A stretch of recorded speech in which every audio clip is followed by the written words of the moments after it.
ગોડાદરામાં આવેલી આદર્શ પબ્લિક સ્કૂલમાં અભ્યાસ કરતી ધોરણ 8ની વિદ્યાર્થીનીએ ફી નહીં ભરવાના કારણે શાળાના સ્ટાફ દ્વારા ગેરવ્યવહાર કરી વિદ્યાર્થીનીને ટોયલેટ પાસે 2 દિવસ ઊભી રાખી હતી તથા તેમને પરીક્ષામાં પણ બેસવાની ના પાડી હતી।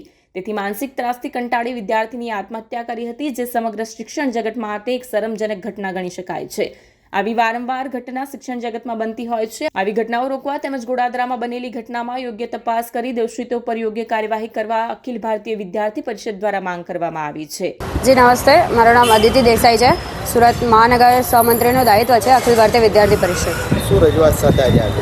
તો રજૂઆત કંઈક એવી છે કે આદર્શ પબ્લિક સ્કૂલ જે ગોડાદરામાં આવેલી છે ત્યાં ધોરણ 8ની બાળકીને સતત મેન્ટલી ટોર્ચર કરવામાં આવી રહ્યું હતું સ્કૂલના જે બી પ્રશાસન દ્વારા, અને એમના દ્વારા એવું કહેવામાં આવી રહ્યું હતું કે ભાઈ એમની ફીસ બાકી છે, અને એ વિષયને લઈને એમને કેટલા દિવસોથી માનસિક ત્રાસ આપી રહ્યા હતો।